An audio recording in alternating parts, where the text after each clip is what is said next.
The untold lives of the Spanish royal family. When people think of royalty, they often imagine polished crowns, golden thrones, and perfectly staged appearances on palace balconies. And while Spain's royal family certainly has its fair share of glittering tiaras and ceremonial parades, the truth behind the palace walls is far more complex, and far more human. This is the untold story of the Spanish royal family, a dynasty shaped by dictatorship, redemption, scandal, and the ever-changing expectations of a modern society. Let's begin at the top, with King Felipe VI. Tall, reserved, and well-educated, Felipe is the face of Spain's 21st-century monarchy.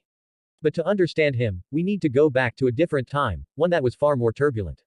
Felipe was born in 1968, when Spain was still under the rule of dictator Francisco Franco. The monarchy had been abolished in the 1930s, but Franco, perhaps surprisingly, restored it, naming Juan Carlos I as his successor.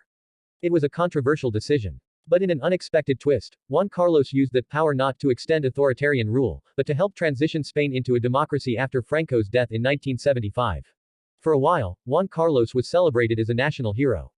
And young Felipe, his only son, was raised in that light, groomed carefully, deliberately, as the future king who would represent a new Spain, modern, democratic, and stable. Felipe was sent to study law and international relations in Madrid. Later, he earned a master's degree in the United States, at Georgetown University, sharing a dorm room with Greece's crown prince, Pavlos. Fluent in several languages and trained in all branches of the Spanish military, he was the model heir. A man of protocol, intellect, and composure. But public adoration began to fade during the 2000s, especially as scandal slowly chipped away at the royal image. When Felipe ascended to the throne in 2014, it wasn't under bright, glorious circumstances, it was damage control. His father, King Juan Carlos, was facing accusations of financial misconduct, secret bank accounts, and inappropriate gifts from foreign leaders. Public confidence was crumbling. So, Juan Carlos abdicated, and Felipe took the crown with a clear mission, to clean up the monarchy. And part of that cleanup involved redefining the family itself. One of the most remarkable changes Felipe made was to narrow the official royal family to just his immediate household. That meant removing his sisters, his in-laws, and even distancing from his own father. It was a bold move, but one he felt was necessary. At Felipe's side is Queen Letizia, and her story might be one of the most fascinating in modern royal history. Born Letizia Ortiz Roque Solano, she was a journalist, not a duchess, not an aristocrat, just a talented, intelligent woman from a middle-class family in Oviedo. She worked her way up the media ladder to become one of Spain's most respected television news anchors. When her relationship with Prince Felipe was revealed in 2003, the country was stunned. She was a commoner. She had been married before, a first for any future Spanish queen.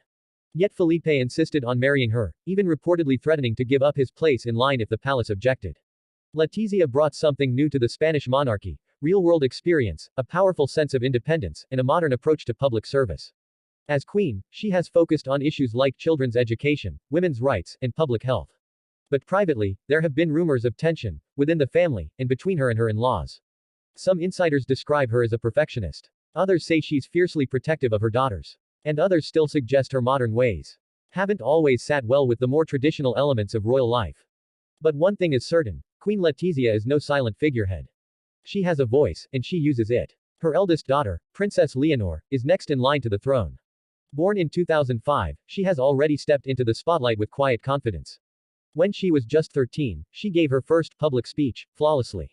At 15, she began preparing for her constitutional duties. And now, at 19, she is undergoing military training in all three branches of the Spanish armed forces, part of her preparation to someday lead the country. Leonor represents a new kind of royal heir. She's multilingual, highly educated, and raised in a post-scandal era where transparency and humility are as important as tradition. And while Spain's constitution still favors male succession, she is the first female heir presumptive in modern Spanish history. Her younger sister, Infanta Sofía, born in 2007, may not be the heir, but she too has grown up under the public eye, albeit with more privacy. Quiet, elegant, and slightly taller than her sister, she's currently studying in Wales, like Leonor did before her. Sofía has attended royal events but remains more in the background, for now. But the story of the Spanish royal family isn't just about the present. It's haunted by the past, especially the legacy of King Juan Carlos I. After his abdication, Juan Carlos's fall from grace was swift. He went from being one of Europe's most admired monarchs to a symbol of royal excess and alleged corruption. In 2020, under growing public scrutiny, he left Spain, self-exiled to the United Arab Emirates, where he remains to this day. Though multiple investigations were closed without criminal charges, the damage to his reputation, and to the monarchy, was undeniable. His departure marked the end of an era. And a warning for the next generation. Then there's Queen Sofía, the quiet backbone of the family. Born a Greek princess, she married Juan Carlos in 1962 and stood by him through decades of public life and private betrayals. She has been a stabilizing figure, focusing on humanitarian work and staying mostly outside of scandal.